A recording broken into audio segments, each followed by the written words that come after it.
إن الحمد لله نحمده ونستعينه ونستغفره ونعوذ بالله من شرور أنفسنا ومن سيئات أعمالنا من يهده الله فلا مضل له ومن يضلله فلا هادي له وأشهد أن لا إله إلا الله وأشهد أن محمدا عبده ورسوله أما بعد فأعوذ بالله من الشيطان الرجيم يا أيها الذين آمنوا اتقوا الله حق تقاته ولا تموتن إلا وأنتم مسلمون يا أيها الناس اتقوا ربكم الذي خلقكم من نفس واحدة وخلق منها زوجها وبث منهما رجالا كثيرا ونساء واتقوا الله الذي تساءلون به والأرحام إن الله كان عليكم رقيبا يا أيها الذين آمنوا اتقوا الله وقولوا قولا سديدا يصلح لكم أعمالكم ويغفر لكم ذنوبكم ومن يطع الله ورسوله فقد فاز فوزا عظيما أما بعد فإن خير الحديث كتاب الله فإن خير الهدي هدي محمد صلى الله عليه وسلم وشر الأمور محدثاتها وكل محدثة بدعة وكل بدعة ضلالة وكل ضلالة في النار قال الله تبارك وتعالى في القرآن المجيد والفرقان الحميد يا أيها النبي إذا طلقتم النساء فطلقوهن لعدتهن وأحصوا العدة واتقوا الله ربكم لا تخرجوهن من بيوتهن وقال النبي صلى الله عليه وسلم واتقوا الله في النساء او كما قال عليه الصلاة والسلام۔ ہر قسم کی تعریفات، کبریائی، بڑائی، پاک، مطہر، معلی کلمات اللہ مالک الملک کے لیے ہیں جو اس کائنات کا خالق، مالک، رازق، داتا ہے۔ درود و سلام آقا دو جہاں، سرور کونین، تاجدار انبیاء، ختم الرسل، امام الموحدین، امام المجاہدین، جناب حضرت محمد رسول اللہ صلی اللہ علیہ وسلم کی ذات و برکات کے لیے ہے۔ محترم سامعین و سامعات، لائق عزت تقریم میرے معزز بھائیوں، پچھلے کچھ خطبات سے دین اسلام نے جو ہمیں ایک نکاح کا تصور دیا ہے، اس کی اہمیت اور اس رشتے کے بننے کے بعد جو میاں اور بیوی کو ایک دوسرے کے حقوق کی تعلیم دی، اس حوالے سے ہماری گفتگو چل رہی تھی۔ بسا اوقات گھروں میں ناچاکیاں بھی ہو جاتی ہیں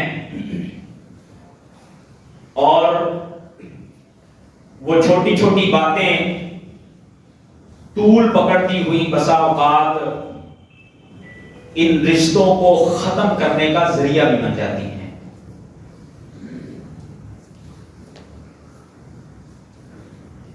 اگر ہم اس بات کے اوپر غور کریں کہ اس بات تک لے جانے والے عوامل کیا ہیں، تو اللہ رب العالمین نے ان محرکات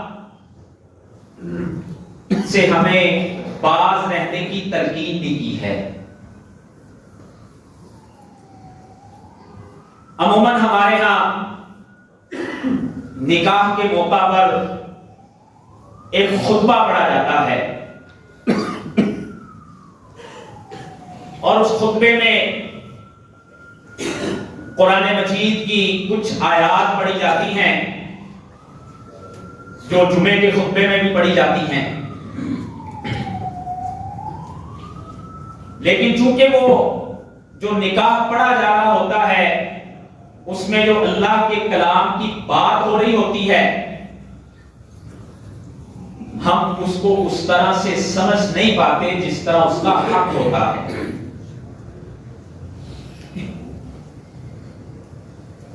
اس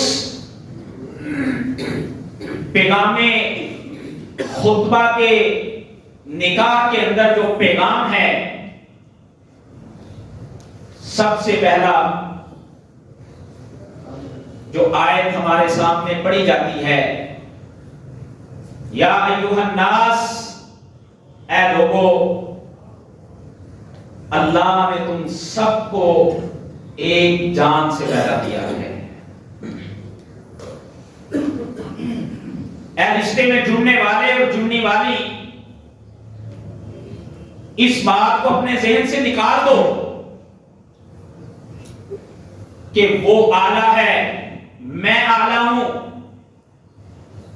ہمارے ہاں بسا اوقات گھروں کے ٹوٹنے کی ایک وجہ بسا اوقات یہ بھی بن جاتی ہے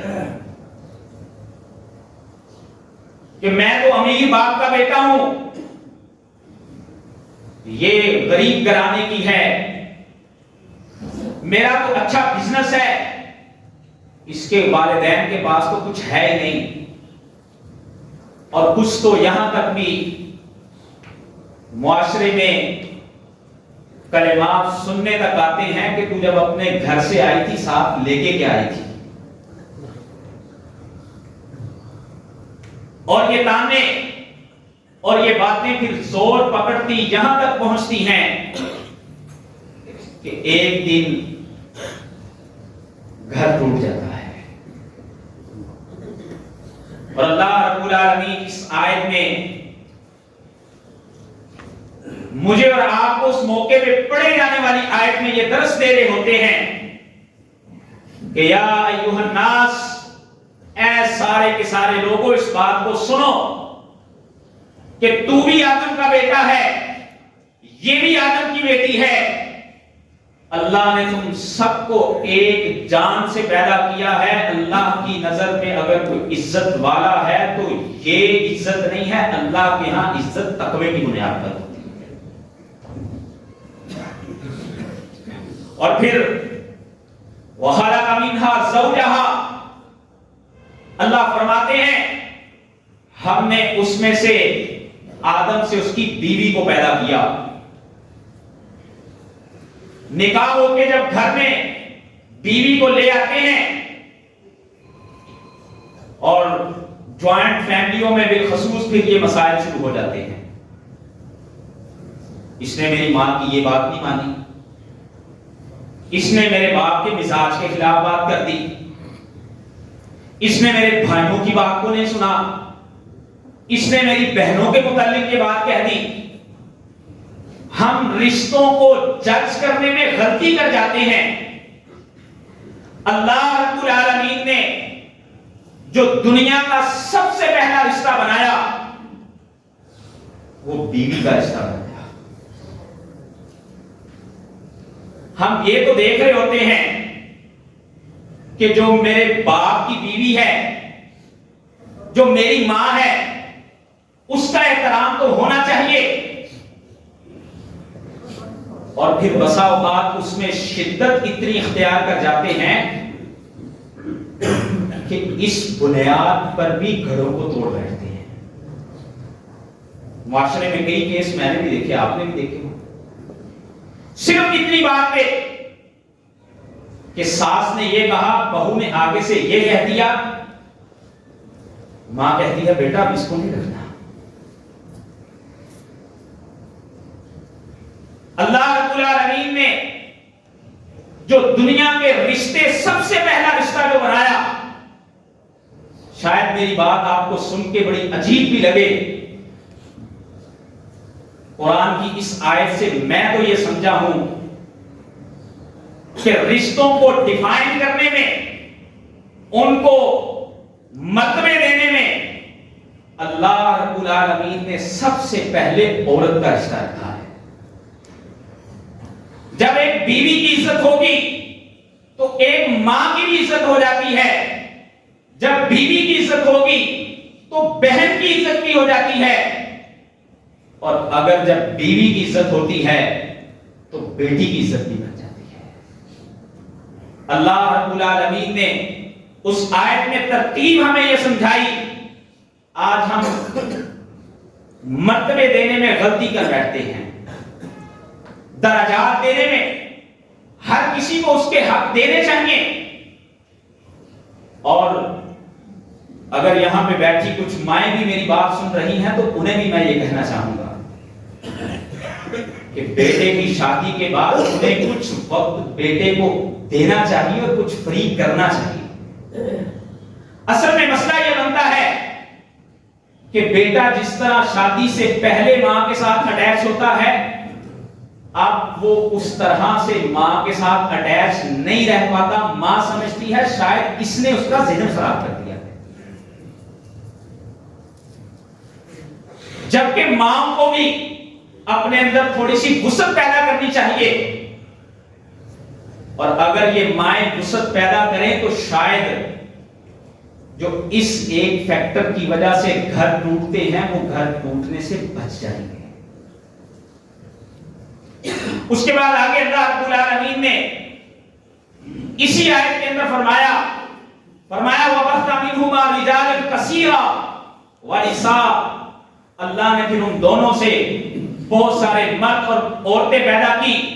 اللہ فرماتے ہیں وَاتَّقُوا اللَّهَ الَّذِي تَسَاءَلُونَ بِهِ وَالْأَرْحَامَ، اے لوگو جس اللہ کے نام پہ تم نے رشتہ جوڑا تھا، اب اس کو توڑتے ہوئے تم اللہ سے ڈرتے رہے۔ رسول اللہ صلی اللہ علیہ وسلم نے فرمایا کہ اللہ کے کلمے کے ساتھ یہ عورتیں تمہارے اوپر حلال ہوتی ہیں،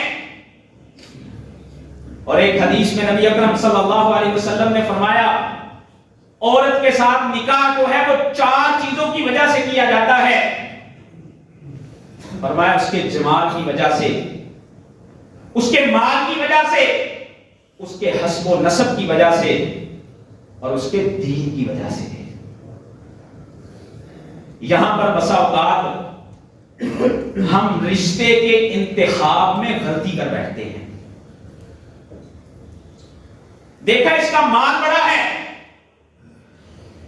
میں کئی ایسے لوگوں کو جانتا ہوں،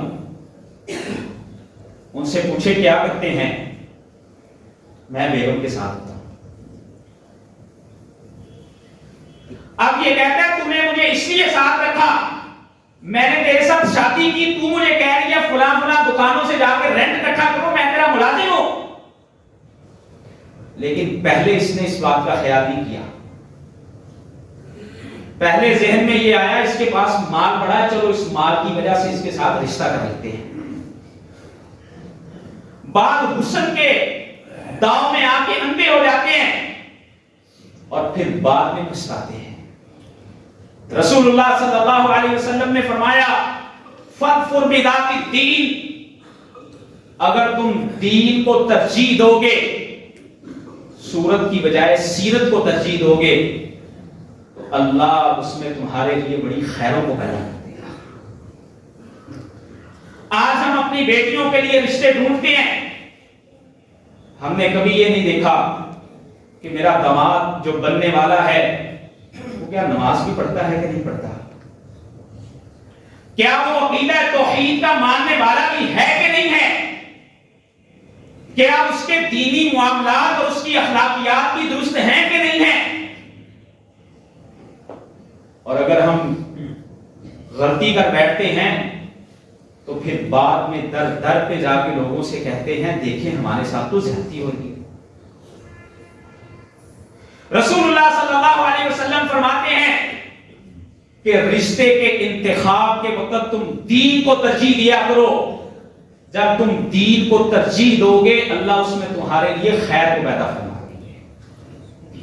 اور پھر اس آیت کے آخر میں اللہ رب العالمین فرماتے ہیں ان اللہ کان علیکم رقیبا. اس رشتے میں جڑنے والے ایک مرد اور ایک عورت کو یہ بات ہر وقت اپنے سامنے رکھنی چاہیے کہ ہمیں اللہ دیکھ رہا ہے.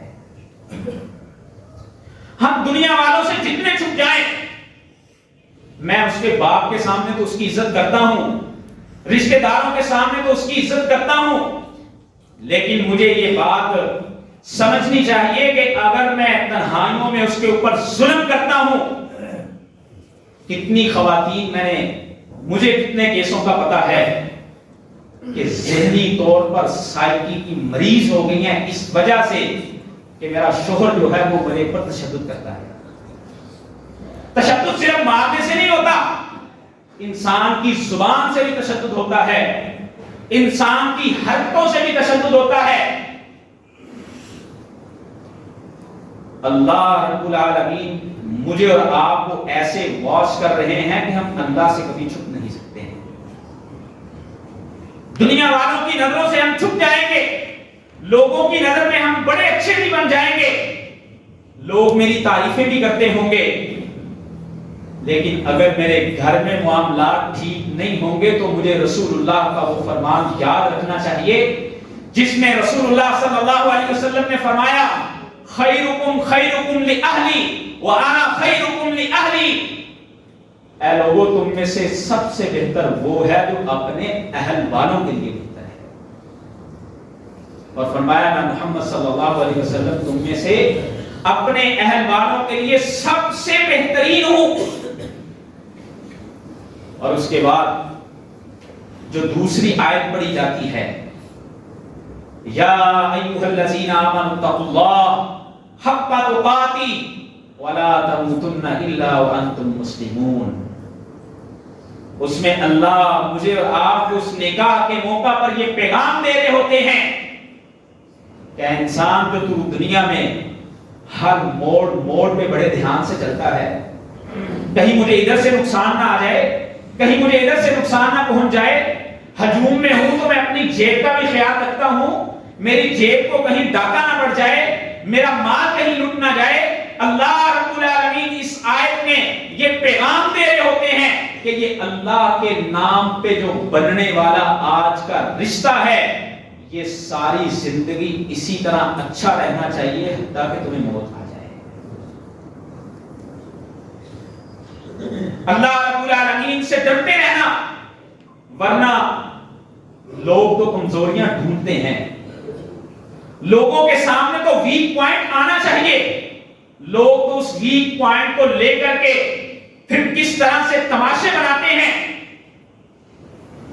اگر اسلام کے تعلیمات کے حسن کو دیکھنا ہو تو اسلام ہمیں یہاں تک کہتا ہے، اگر بات یہاں تک بھی پہنچ جائے کہ خاوند نے عورت کو طلاق دے دی،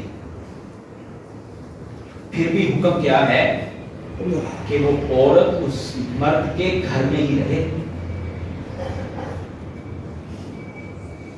اللہ رب العالمین سورہ طلاق میں فرماتے ہیں، فرمایا نبی محمد صلی اللہ علیہ وسلم جب عورتوں کو طلاق دے دی جائے تو ان کی عدت کو شمار کیا جائے.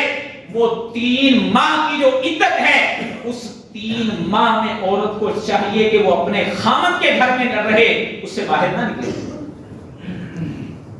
وجہ کیا ہے کہ اس گھر میں رہنا اس کی صلح کرنے کا ذریعہ بن جائے گا.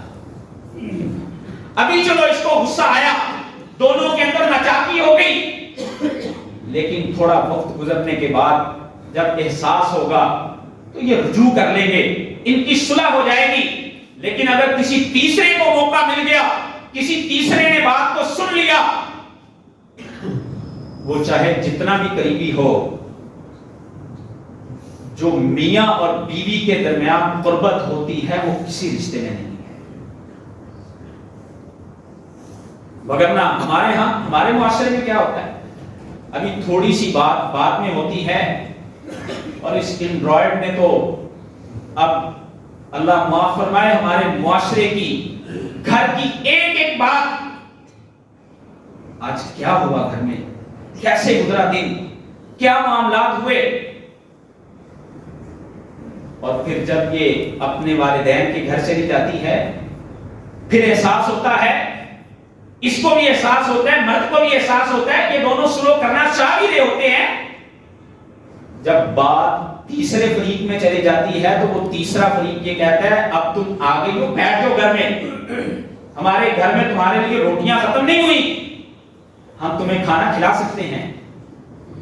اور ادھر سے بھی گھر والے کہتے ہیں چلی گئی ہے کوئی بات نہیں، اور بڑی عورتیں ہیں، ہم تمہارا نکاح کہیں اور کر دیں گے. اور یہ گھروں کے ٹوٹنے کا ذریعہ بن جاتا ہے، گھر ٹوٹ جاتے ہیں. اللہ رب العالمین اس آیت میں یہ درس دے رہے ہیں کہ تم نے جس طرح آج پہلے دن اس نکاح کے موقع پہ اللہ کے قرآن کی اس آیت کو سنا اور آج تم ایک رشتے میں بندھ کے موت آنے تک تم اسی طرح آپس میں بندھے رہے.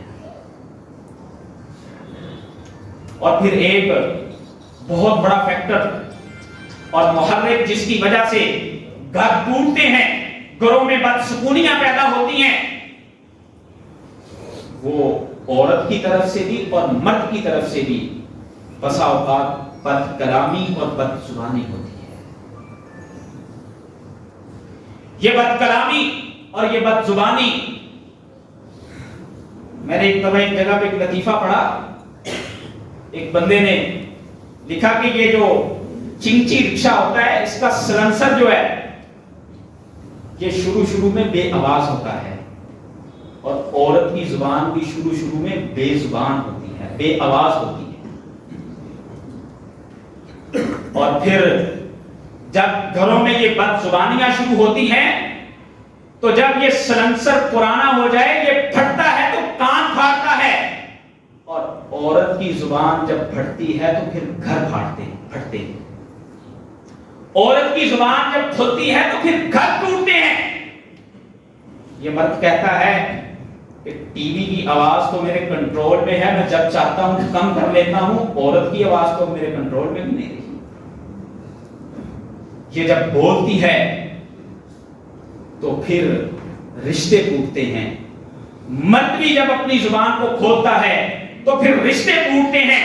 اللہ رب العالمین نے تیسری آیت میں اس نکاح کے موقع پہ پڑھے جانے والی نے درس یہ دیا، یا ایھا الذین آمنوا اتقوا اللہ وقولوا قولا سدیدا.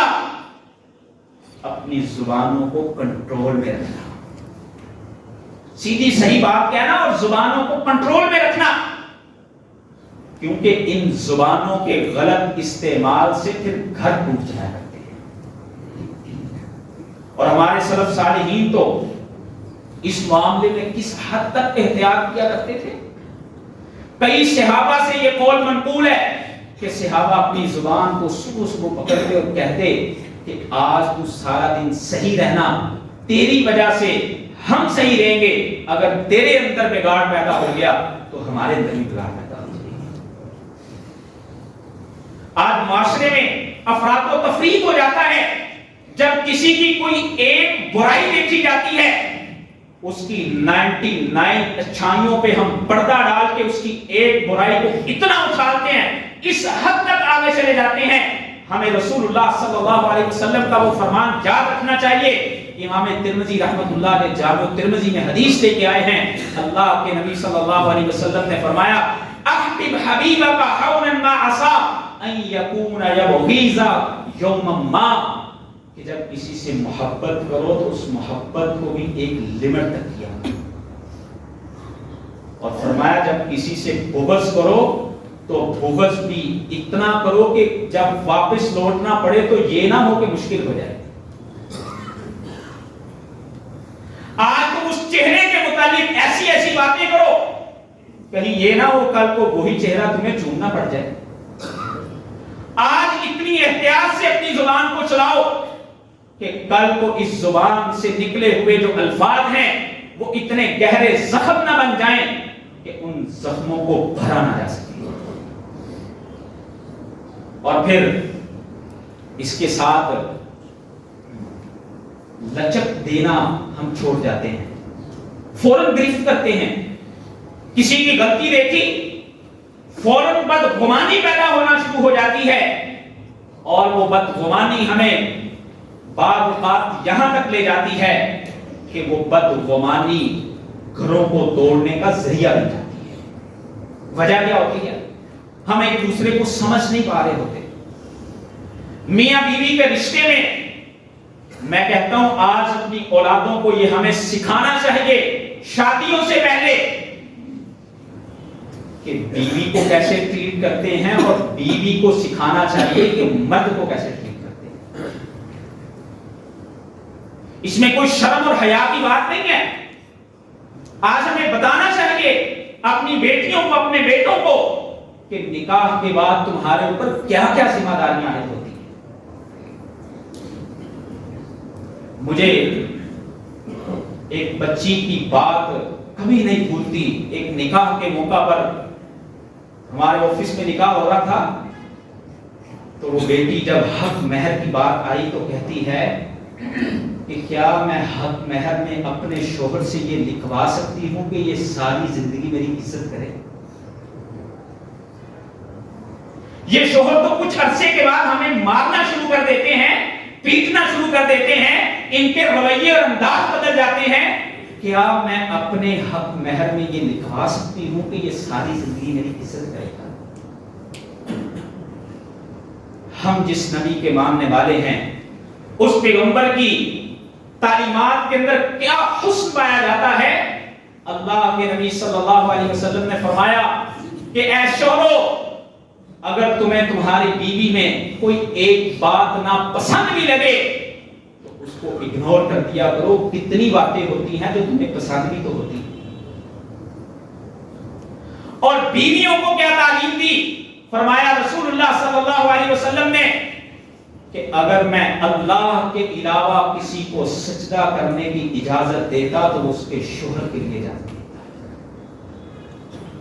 اور ایک حدیث میں رسول اللہ صلی اللہ علیہ وسلم نے فرمایا کہ جو عورت اللہ کی توحید کو مانتی ہے، 5 نمازیں پڑھتی ہے، روزے رکھتی ہے رمضان کے، اور فرمایا جو اپنی شرمگاہ کی حفاظت کرنے والی ہے اور اپنے خامن کی اطاعت کرتی ہے، اللہ کی طرف سے اس پہ جنت واجب ہو جاتی ہے. ہمارے سلف صالحین تو بیٹیوں کو گھروں سے رخصت کرتے ہوئے یہ تعلیم دیا کرتے تھے، بیٹا تمہارا جنازہ وہیں سے اٹھنا چاہیے. آج ہم ہوتے ہیں بیٹا تمہیں کوئی ایک بات کرے تو وہ کرے کیسے، بڑھاوے دینے والے. ہمارے اس لاہور شہر کے ایک بہت بڑے دیوبند عالم تھے مولانا احمد علی لاہوری. یہ شیرا والا گیٹ پہ ان کا آج بھی مدرسہ قائم ہے. مفسر قرآن تھے بہت بڑے. انہوں نے اپنی بیٹی کی شادی کی مولانا عبد المجید سودروی رحمت اللہ علیہ سے، جو اہل حدیث تھے. شادی ہو گئی، اس کے بعد بیٹی جب دوبارہ گھر میں آئی تو آگے بتایا ابا جی وہ تو اہل حدیث ہیں، مجھے کہتے ہیں تم نے نماز رفع الیدین سے پڑھنی ہے. مولانا احمد علی لاہوری سے کہنے لگے بیٹا اب اللہ کی اطاعت کے بعد تم نے اپنے خامن کی اطاعت کرنی ہے، اسی میں تمہیں جنت ملے گی. آج ہم کہاں پر کھڑے ہیں؟ اصل میں یورپ نے جو فیمنزم کی ایک تحریک چلائی اور اس تحریک کے ذریعے اس نے چادر اور چار دیواری اور اس نکاح کے تقدس کو جو پیمان کیا اور ذہن میں یہ بٹھایا کہ میں اپنی ضرورتیں خود پوری کر سکتی ہوں. آج طلاق کی ریشو اتنی کیوں بڑھتی چلی جا رہی ہے؟ عورت جب دیکھتی ہے کہ میں خود بھی جاب کر کے پیسے کما لیتی ہوں، پھر مجھے کیا ضرورت ہے کہ یہ مجھے بات بات پہ ٹوکے. یہ میرا خامد کون ہے جو مجھے یہ کہے کہ ایسے کرنا ہے ایسے نہیں کرنا ہے؟ جب میں اپنی ضرورتیں خود پوری کر سکتی ہوں تو میں پھر آزاد ہوں. اور وہ بیچاری پھر طلاق لے کے کئی بھیڑیوں کا شکار ہوتی ہے. یہ معاشرے میں آپ اور میں روزانہ اخباروں میں پڑھتے ہیں. تو آئیے میرے بھائیوں، اللہ رب العالمین نے قرآن مجید کی آیات میں جو اس نکاح کے مبارک موقع پر پڑھی جاتی ہیں مجھے اور آپ کو جو تعلیمات دی ہیں آج ہم خود بھی اور اپنی اولادوں کو بھی یہ تعلیمات سکھائیں تاکہ ہمارے گھروں میں سکون پیدا ہو سکے۔